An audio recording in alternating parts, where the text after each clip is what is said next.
Tu commences? Ouais. Allez, alors, vas-y.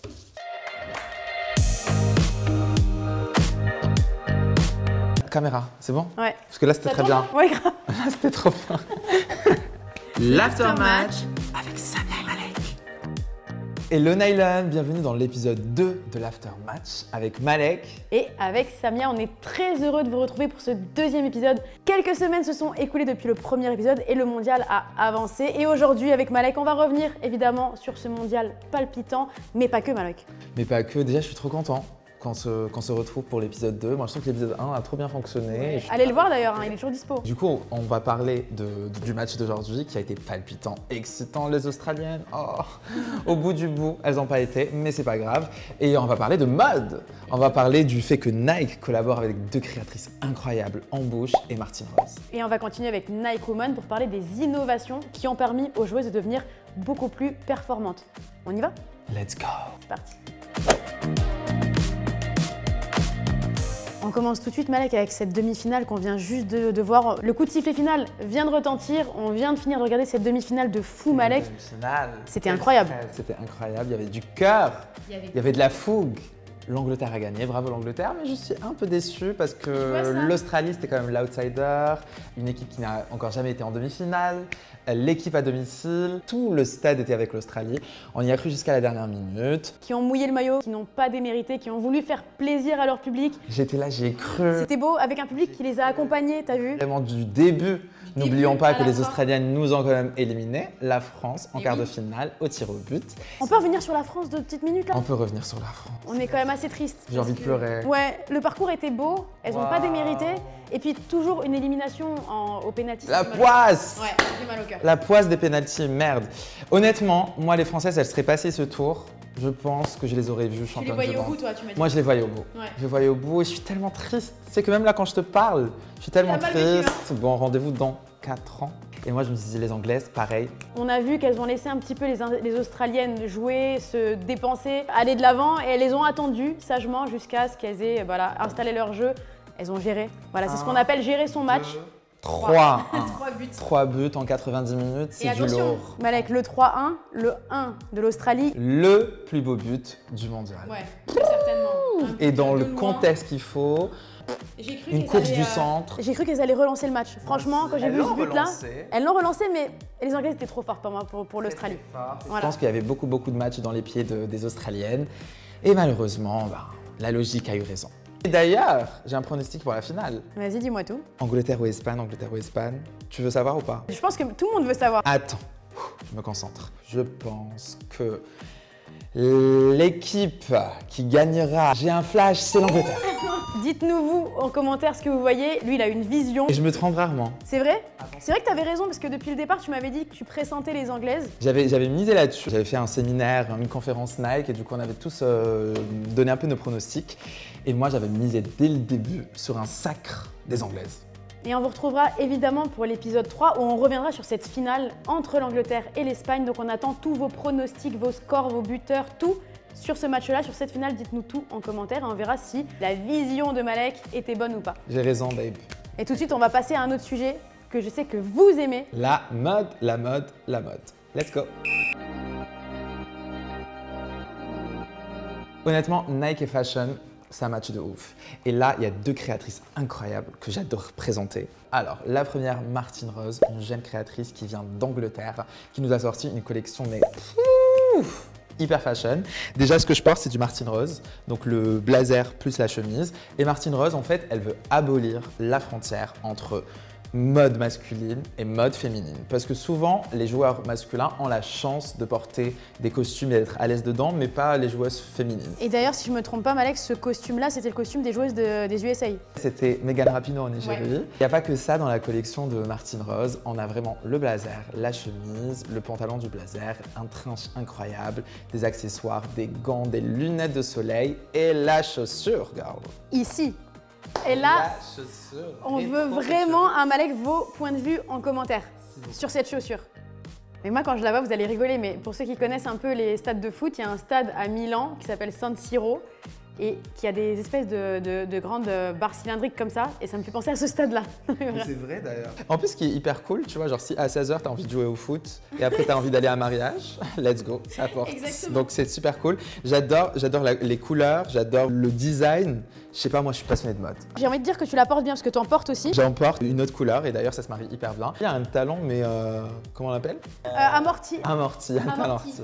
Il y a un talent amorti, c'est un peu l'esprit de toute la collection de Martine Rose. Donc se sentir confort, mais également être pointu mode. Et du coup, Martine Rose. C'est ça, si tu devais définir un peu le style de Martine Rose en termes de. Comment on peut définir ce style? En fait, je pense que c'est un style un peu rétro-futuriste. Hein. Ok. Donc elle s'inspire un peu du vestiaire ancien, tout en ayant un regard assez avant-garde sur le futur. Se sentir à l'aise dans les vêtements qu'on porte, tout en étant pointu et mode. Et du coup, deuxième créatrice dont tu voulais nous parler? Waouh, là on part sur quelque chose de... On n'est plus en 2023, on est en 3033. Embauche, qui est une créatrice américano-coréenne, qui est la directrice artistique des bijoux chez Dior. Et Embauche, en fait, nous a sorti une collection dont tu portes le t-shirt, vraiment inspiré du foot américain, mais également du soccer for the British. Comment tu te sens dedans? Moi, je me sens très bien dedans et tu m'avais expliqué que c'était un truc qui était nightlife, c'est ça? En gros, Embauche, elle s'est inspirée de la nightlife américaine, de la nightlife mondiale, des rave parties, pour créer une collection, des t-shirts amples où on se sent à l'aise et pour célébrer les petites victoires au foot. Donc, on peut être fashion sur le terrain, mais également en dehors du terrain. Également, à part le t-shirt, elle nous a sorti une collection avec des chaussures, avec des vêtements, toujours dans le point de la tendance, donc hyper inspiré old school, euphoria, rétro-futuriste. Je t'invite du coup et j'invite tout le monde à aller voir la collection Embauche. J'ai adoré du coup la collaboration que Nike a faite avec ces deux créatrices qui sont incroyables, donc Martine Rose et Embauche. On voulait mettre aujourd'hui en lumière ces deux créatrices. C'est chose faite. C'est chose faite et très bien faite. Je vous invite à aller voir l'épisode 1 pour ceux qui ne l'ont pas vu parce que Malek il nous a fait une présentation de comment porter un maillot de foot comme une pièce de mode dans la vie de tous les jours. Très intéressant. Et tout de suite, avant que vous vous en alliez et que nous aussi, on va passer aux innovations Nike Woman qui sont là aussi hyper intéressantes pour aider les femmes au quotidien, dans leur sport au quotidien et pour aider les athlètes de haut niveau à exceller encore plus. Donc moi, il y a 3 innovations Nike Woman que je voulais mettre en avant aujourd'hui. 3 innovations exceptionnelles pour nous les femmes. Désolée, mais là, c'est vraiment un truc pour les femmes. On est en plein mondial féminin, donc on voulait aussi mettre ça en avant. Let's go, girl. On est dans la performance. Il y a eu des avancées exceptionnelles qui ont été faites par Nike Woman.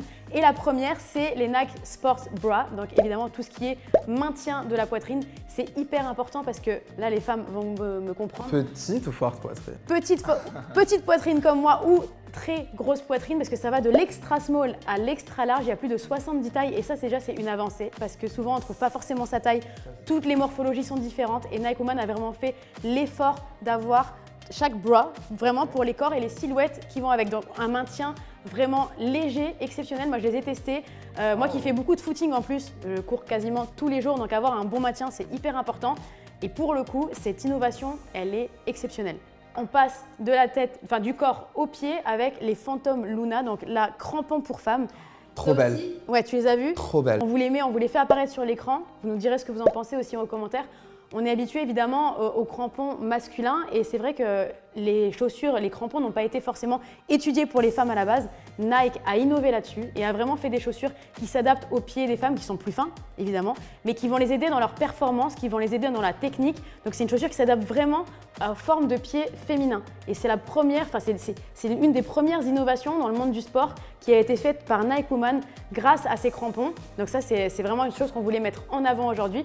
Et c'est important parce que le sport en fait évolue grâce à l'évolution technique aussi. C'est vrai. Et tous les sports. Les sportifs deviennent meilleurs parce que les accessoires, le matériel devient meilleur. Et grâce à l'accompagnement de Nike Woman, les sportives, elles, peuvent améliorer leur performance. Donc c'est hyper important. La troisième innovation pour moi qui est une des plus importantes parce que c'est un sujet qui nous touche, qu'on ne met pas forcément en avant, c'est les règles, la menstruation. Ça aussi, sujet très important. Très important, ça touche quand même les femmes tous les mois, donc c'est quelque chose qui est récurrent. Et évidemment, une femme, quand elle est en pleine compétition sportive, on ne choisit pas de quand ces règles vont arriver. Donc, ça, bravo. Tu vois, il est super important d'avoir des vêtements qui permettent aux femmes de se sentir bien, de se sentir à l'aise et de se sentir protégées parce qu'on a toujours peur voilà, d'avoir la petite fuite qu'il ne faut pas, etc. Je parle cru, mais vous savez de quoi je parle. Nike a mis en place la Nike Leak Protection, donc c'est vraiment un système qui permet au maximum de vous sentir sécure et protégée et à l'aise parce que c'est important et on sait que déjà cette période elle est super inconfortable et c'est important de se sentir bien et pour les sportives encore plus et à l'aise dans leurs mouvements. Donc ces 3 innovations qu'on vous a mis ici sur l'écran qui ont été faites et mises en avant par Nike Woman vont vraiment aider les sportives à se sentir mieux. Et moi je les ai testées et franchement j'ai adhéré tout de suite parce que c'est important. Et en vrai ça n'existait pas forcément avant, ça commence à exister de plus en plus et je trouve ça super tout simplement. Bravo Nike. Bravo Nike. Samia, ouais. On arrive déjà à la fin de l'épisode. Déjà, ouais. C'est passé vite. Grave, j'ai adoré cet épisode. Moi aussi. Mais vraiment. Tu m'as fait apprendre des choses. Toi aussi. Voilà. On vous a fait apprendre des choses ou pas? On attend vos retours avec impatience. Et on va se retrouver pour l'épisode final. Qu'est-ce qu'il y aura? Attention, restez bien attentifs parce que déjà physiquement on va tout donner. Voilà. On va être coloré, on va être animé, on va être voilà. J'espère que vous avez apprécié l'épisode 2. Mettez des commentaires, mettez des pouces. Partagez. Voilà. Envoyez, mettez des pouces. Abonnez-vous à Nylon aussi parce qu'ils vont faire des contenus hyper intéressants sur la pop culture. Surtout, vous allez apprendre plein de choses. Donc abonnez-vous à leur chaîne YouTube. Elle commence à... Là, on est qu'au début, vous voyez. Il faut que ça monte, il faut que ça grimpe. Comme ça, vous retrouverez d'autres concepts hyper intéressants sur la chaîne. Hyper mode, voilà. Hyper pop, hyper arty, hyper foot. J'ai envie de te donner un défi, Malek, parce que tu m'as l'air trop sûr de toi. Donc, ouais, non, t'es trop sûr de toi, tu fais trop le malin, j'ai des visions, j'ai des flashs, ceci, cela. Je suis sûr à 99,99. Ok, donc t'as pas de problème à faire un gage si t'es sûr à ce point-là. Ah bon? Quel gage? C'est ce que j'ai envie, que dans les commentaires, vous me donniez le gage que Malek va devoir faire. Donc allez-y dans les commentaires. Si jamais c'est l'Espagne qui gagne, on choisira un gage que vous avez donné et tu seras obligé de le faire. Ok, et si c'est moi qui gagne? Non, c'est mon jeu. C'est moi qui gagne. Bon, écoutez, moi Team Angleterre, Samia Team Espagne. Si l'Angleterre gagne, Samia fera un gage, une sorte de moonwalk sur la table. Girl, ok. Retenez ça. Et si moi je perds, ils diront, c'est eux qui choisissent. Démocratie. Ok. Allez, bon, merci de nous avoir suivis et retrouvez-nous pour l'épisode 3. Allez, bye bye. En plus là, c'était dans le projet. Ok, thank you Nylon. Bisous.